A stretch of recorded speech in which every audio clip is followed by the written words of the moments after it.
नमस्कार साथियों, ज्ञान में वृद्धि यूट्यूब चैनल में आपका हार्दिक स्वागत है। मैं आनंदपाल सिंह जोधा आपका हार्दिक स्वागत करता हूं। आज हम चर्चा करेंगे अपने योग विषय पर, जिसमें अपना पहला टॉपिक है योग, उसकी व्युत्पत्ति एवं उसका अर्थ। जैसा कि पाणिनि पाठ के अनुसार द्विवादी गणीय युज्य धातु में, किसमें? युज्य धातु में घय प्रत्यय लगने से, कौन सा प्रत्यय? घय प्रत्यय लगने से व्युत्पन्न योग शब्द का अर्थ समाधि होता है। योग शब्द का अर्थ क्या होता है? समाधि। और समाधि से क्या तात्पर्य? अपने आप में लीन हो जाना, अपने साथ में जुड़ जाना, बाह्य जो भी वस्तुएं हैं उनसे पूरा का पूरा संबंध विच्छेद होना। ठीक है। नेक्स्ट जो योग की परिभाषा है उसके ऊपर अपन चर्चा करेंगे। पहली जो परिभाषा है वो है योगश्च चित्त वृत्ति निरोधे। ये जो महर्षि पतंजलि हैं उनके अनुसार है। इसका अर्थ क्या है कि अभ्यास और वैराग्य के द्वारा, किसके द्वारा? अभ्यास और वैराग्य के द्वारा चित्त वृत्तियों को, बाह्य जो समस्त वस्तु हैं, जो स्थूल चीजें हैं, उनसे हट करके स्वयं का जो मूल शाश्वत रूप है उसके अंदर समाहित होना, ये महर्षि पतंजलि कहते हैं योगस्थ चित्त वृत्ति निरोधे। जो बाहरी वृत्तियां हैं, बाहरी आपके जितने भी विषय हैं, उनसे संबंध विच्छेद करके अपने आप में समाहित होना ही क्या है? योग कहलाता है। दूसरी परिभाषा है भगवत गीता के अनुसार, दूसरा अध्याय का जो 48वां श्लोक है उसके अकॉर्डिंग सिद्धत्यो समभूत्वा समत्वं योग उच्यते, समत्वं योग उच्यते। भगवान श्री कृष्ण ने ये परिभाषा दी है। उनका ये कहना है कि व्यक्ति को सुख की स्थिति, दुख की स्थिति, वैर त्याग, सर्दी गर्मी, किसी भी परिस्थिति, चाहे व्यक्ति खुश नजर आए, चाहे व्यक्ति दुखी हो, उसको अपनी समावस्था में रहना चाहिए। अगर ऐसा नहीं होना चाहिए कि जैसे मान लीजिए व्यक्ति को अगर ज्यादा दुख हो रहा है तो वो चिल्लाने लग जाए, अपना दुख प्रकट करने लग जाए, और अगर मान लो ज्यादा खुशी होती है तो वो इतनी खुशी व्यक्त करे कि हो सकता है कि दूसरे को भी परेशानी महसूस हो। तो जैसी भी परिस्थिति उसके अंदर समावस्था में रहना ही क्या है? योग कहलाता है। द्वितीय जो परिभाषा है भगवत गीता के अनुसार, ये दूसरे अध्याय के 50वां श्लोक है, तस्माद योगाय युज्यस्व योग क्रमशु कौशलम। इसका क्या अर्थ है कि व्यक्ति जो भी कर्म करता है उसके अंदर निष्काम भावना होनी चाहिए। निष्काम भावना मतलब जो भी अपन कर्म कर रहे हैं उसके फल की इच्छा न करें, और निष्काम भावना से अनुप्रेरित होकर जो कर्म किया जाता है वही योग कहलाता है।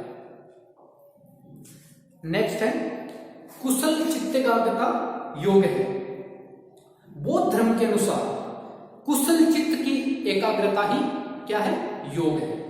कुशल चित्त, जो आप काम कर रहे हैं, जो आपका मतलब आपका चित्त अगर स्थिर है, एकाग्र है, वही क्या है? योग। जो नेक्स्ट जो परिभाषा है प्रोफेसर रामहर सिंह ने बताई है कि योग का अर्थ मनुष्य के शारीरिक, मानसिक, बौद्धिक तथा आध्यात्मिक पक्षों का ही एकीकरण है। मतलब जो भी व्यक्ति के जो शारीरिक, जो उसकी हेल्थ होती है, मेंटल, जो उसकी बुद्धि और जो उसकी स्पिरिचुअलिटी, जो भी ये जो चारों कंटेंट है, ये आपस में एक साथ वर्क करते हो और बहुत ही अच्छे तरीके से वर्क करते हो। इन चारों का मिलन ही क्या है? योग है। अंतिम में जो मैं आपको परिभाषा बताने जा रहा हूं वो आप थोड़ी मेरी तरफ से समझिए। जो मेरा जहां तक समझना है, और जैसा कि विद्यार्थी आप भी अच्छे से समझ पाएंगे कि योग की परिभाषा बहुत लोगों ने लिखी है, सबकी अलग अलग व्याख्या है। इसमें छोटा सा अंश मैं अपना जोड़ना चाहूंगा। मेरे अनुसार जो योग की परिभाषा है वो इस प्रकार से है कि जो भी आप अपना कोई भी काम कर रहे हैं, चाहे आप खेल रहे हैं, चाहे आप पढ़ रहे हैं, चाहे आप खा रहे हैं, चाहे आप दूसरों को पढ़ा रहे हैं, कहने का तात्पर्य यह है कि जो भी आप कार्य करते हैं उसके साथ में प्रेजेंटली जुड़ा रहना, मतलब आप जो काम कर रहे हैं आपका दिमाग भी वही हो, आप उस स्थान पर मौजूद तो हैं लेकिन आप मानसिक रूप से भी वहां, मनस्थिति से भी वहां मौजूद होना जरूरी है। यह है योग की परिभाषा। धन्यवाद। अपना नेक्स्ट टॉपिक है योग के विभिन्न प्रकार। तो जो मुख्य प्रकार हैं उसके ऊपर अपन चर्चा करते हैं। पहला प्रकार है ज्ञान योग। वास्तव में देखा जाए तो ज्ञान योग क्या है, इसके बारे में हम थोड़ा सा जानने का प्रयास करेंगे। ज्ञान योग मतलब ज्ञान के द्वारा अपने परम तत्व एवं सुयोग की प्राप्ति करना। किसके द्वारा? ज्ञान के द्वारा। अगर व्यक्ति को ज्ञान होता है तो वो जो उसका लक्ष्य है उस तक वो पहुंच सकता है। मान लीजिए कि आपको ये परिभाषा याद करने का एक टास्क दिया जाता है, ठीक है। आप इस परिभाषा को तभी याद कर सकते हैं जब आपने इसका थोड़ा थोड़ा अध्ययन किया। कहने का तात्पर्य यह है कि जब तक आपको विषय का हल्का सा ज्ञान नहीं होगा आप उसके अग्रिम सीढ़ी तक नहीं पहुंच सकते, ठीक है। लेकिन ज्ञान जो है वो कैसे प्राप्त किया जाता है, इसके तीन सोपान है। पहला है श्रवण। श्रवण मतलब आप कोई भी ज्ञान अपने कान से सुनकर भी प्राप्त कर सकते हैं। कोई बोल रहा है, कोई किसी चीज के बारे में बता रहा है, कहीं कुछ कार्यक्रम चल रहा है या कोई किसी के ऊपर व्याख्यान दे रहा है, तो आप उसको ग्रहण अपने श्रवण के माध्यम से ग्रहण करके आप अपना ज्ञान बढ़ा सकते हैं। तो एक तो वो माध्यम हो जाएगा आपका। दूसरा है मनन। जब तक आप किसी चीज पर या किसी आपको जो विषय है उसके ऊपर आप अगर मनन नहीं करेंगे, स्वाध्याय नहीं करेंगे, तब तक आप उसका ज्ञान ग्रहण नहीं कर सकते। मान लीजिए कि आपको कहा जाता है कि आपको ये काम करना है या ये आपको विषय दिया गया है, इसको पढ़ना है, तो आपको जो काम दिया गया है आप उसके ऊपर हल्का सा मनन नहीं करेंगे कि इस कार्य को कैसे करना। मनन करने का तात्पर्य मतलब आप उस काम को कैसे करेंगे, उसके लिए क्या रणनीति बनाएंगे, उसके बारे में समझने की कोशिश करेंगे, ठीक है। तब जाकर के आप उसके बारे में ज्ञान अधिक ग्रहण कर सकते हो। तीसरा इसका माध्यम है नीति ध्यानासन। नीति ध्यानासन से तात्पर्य है अनवरत। अनवरत का मतलब लगातार, और दूसरा भावना। जब तक व्यक्ति किसी कार्य को करने में कंटिन्यूटी नहीं बरतता है, लगातार अनवरतता नहीं बरतता है, तब तक वो उस कार्य में निपुणता हासिल नहीं कर सकता। और इसको अपने ज्ञान योग के साथ में जोड़े। आप डेली क्लास में पढ़ने के लिए आते हैं, ठीक है, तो आपको एक बहुत अच्छा नॉलेज मिलेगा। लेकिन मान लीजिए कि एक दिन क्लास में आ गए, 5 दिन क्लास में नहीं आए, तो आपको क्या वो पूरा विषय समझ में आएगा? नहीं आ सकता, ठीक है। और मेरा ये मानना है कि आप जो भी आपको पढ़ाया जाता है, अगर आपकी उसमें कंटिन्यूटी है, आप डेली आ रहे हो, डेली उसको सुनते हो, डेली उसको पढ़ते हो, समझते हो, तो जरूर एक दिन उस विषय में आप पारंगतता हासिल करोगे। तो ये था अपना ज्ञान योग। इसका जो प्रमुख साधन है, इसका जो प्रमुख साधन है वो तो आपको 3 बता दिए, श्रवण, मनन और नीति ध्यानासन, जो इसके माध्यम माने जाते हैं। अब ज्ञान योग से अपन जो अल्टीमेट है वो अपन क्या समझ सकते हैं? ज्ञान योग से ये है कि अपने वास्तविक सत्य को पहचानना, वास्तविक सत्य को पहचानना, जो चीज जैसी है उसको वैसा ही प्रतीत करना, उसके बारे में वैसा ही ज्ञान लेना, ठीक है।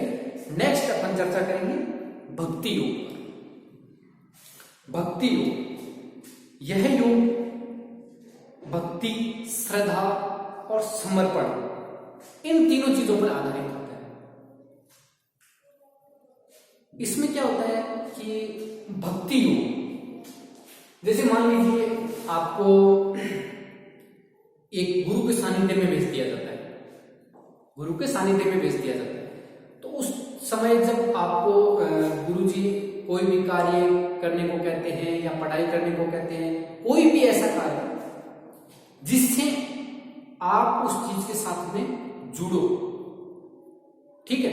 तो भक्ति योग में क्या होगा कि जैसे आपको कोई काम कहा जाता है या आप उसके बारे में जानने की इच्छा रखते हैं, जिज्ञासा प्रवृत्ति रखते हैं, तो आपको अपना सर्वस्व समर्पण करना पड़ेगा। किसके प्रति? अपने इष्ट या गुरुदेव के प्रति। जो भी अपना है वो सारा का सारा किसको है? अपने इष्ट या गुरुदेव। दूसरा, आप इतने जैसे ये सूरदास थे, मीराबाई थी, इनके बारे में आपने पढ़ा होगा। इनका कौन सा योग था? भक्ति योग था। इन्होंने क्या किया कि अपना जो इष्ट था, अपना जो गुरु था, अपना जो प्रिय था, जरूरी नहीं है इन तीनों चीजों से ही आप भक्ति योग, आपका भक्ति योग अपने माता पिता के प्रति भी हो सकता है, अपने कार्य क्षेत्र के प्रति भी हो सकता है, किसी भी वस्तु, किसी भी विषय से संबंधित हो सकता है। तो जो मीराबाई, जो सूरदास जी थे, उन्होंने अपने इष्ट को चुना और इष्ट को अपना सर्वस्व त्याग कर दिया। सारा का सारा जो अपना था वो उनके प्रति न्योछावर कर दिया और पूरा का पूरा भक्तिभाव उसके अंदर झोंक दिया। नेक्स्ट अपना कर्मयोग। कर्मयोग से अपन क्या समझते हैं, इसके ऊपर चर्चा करेंगे। कर्मयोग एक तो जो अपन कोई भी कार्य करते हैं उसको भी कर्म मान सकते हैं, लेकिन जो भगवत गीता के अनुसार बताया गया है उसमें यह है कि आप निष्काम भावना से कर्म करें, जिसमें आप फल की इच्छा नहीं करते। आपको निष्काम भावना से कर्म करना है और जो आप कर्म करते हैं वो कर्म ऐसे कि कोई ऐसे नहीं मानना चाहिए कि ये कर्म जैसे मेरा पढ़ना कर्म है। कोई भी कर्म हो सकता है, किसी एक विषय पर अपन नहीं टिक सकते। मान लीजिए कि गांव में कोई आदमी होता है, शहर में कोई आदमी होता है जो गायों की सेवा करता है निष्काम भाव में, वो बिना फल की इच्छा के, उसका एक ही है कि बस गायों की सेवा होती रहनी चाहिए, मन में उसकी बिल्कुल फल की इच्छा नहीं, तो वो हो जाएगा निष्काम भावना। दूसरा, जैसे अपन देखते हैं कई महानुभाव ऐसे होते हैं जो अच्छा कार्य करते हैं, लेकिन उनके मन में बिल्कुल भी ये इच्छा नहीं होती कि ये मुझे वापस इसका जो मैं पुण्य कर रहा हूं उसका मुझे फल मिलेगा। अगर आप उसमें पुण्य की इच्छा रखते हैं, फल की इच्छा रखते हैं, तो वो निष्काम कर्म नहीं कहते। ये था अपना कर्मयोग। और कर्मयोग ये है कि जैसे कोई भी कार्य अपन कुशलता के साथ में कर रहे हैं, जैसा कि बताया पीछे योग कर्मसु कौशलम, कार्य में कुशलता ही क्या है? योग है। अगला योग अपना है मंत्र योग। मंत्र योग मंत्र ध्वनियों द्वारा परम तत्व की प्राप्ति करना। अपन देखते हैं ऋषि मुनि, साधु ब्राह्मण, कोई भी सामान्य पुरुष जो अपने परम तत्व की प्राप्ति करने के लिए कुछ न कुछ माध्यम अपनाते हैं। तो मंत्र योग में वो जैसे बीजाक्षर बीज मंत्र है, कोई भी मंत्र है, जैसे मान लीजिए गायत्री मंत्र का जाप करते हैं, कोई महामृत्युंजय मंत्र का जाप करते हैं, तो इस प्रकार से अलग अलग उद्देश्य से अलग अलग मंत्रों का जाप किया जाता है। इससे क्या होता है? मन स्थिर होता है। मन स्थिर कैसे होता है कि मान लीजिए जैसे ही आप किसी भी जो आपका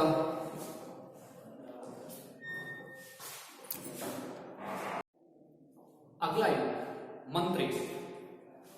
मंत्र योग क्या है, इसके ऊपर अपन चर्चा करेंगे। मंत्र ध्वनियों द्वारा अपने परम तत्व की प्राप्ति करना, सुयोग की प्राप्ति करना। अब मंत्र को अपन कैसे समझें? जैसे विद्वान पुरुष हैं, ब्राह्मण हैं, ऋषि मुनि हैं, अपना अपना उद्देश्य के अनुसार अलग अलग मंत्रों का उच्चारण करते हैं, ध्वनियों का प्रयोग करते हैं। जैसे कोई महामृत्युंजय मंत्र का प्रयोग करता है, कोई गायत्री मंत्र का प्रयोग करता है, कोई स्वास्थ्य मंत्रों का प्रयोग करता है। तो वैसे ही कहने का तात्पर्य यह है कि विभिन्न अलग अलग ध्वनियों का अपना अलग अलग महत्व है और ध्वनि में बहुत बड़ी शक्ति बताई गई है। ध्वनि का प्रयोग बार बार करने से, कोई भी ध्वनि, कोई भी वाक्य, इसका पुनरावर्तन बार बार करने से आपका मन क्या होता है? स्थिर होता है। और जब व्यक्ति का मन स्थिर हो जाता है तो उसके सामने जो भी लक्ष्य है वो बहुत जल्द प्राप्त कर सकता है।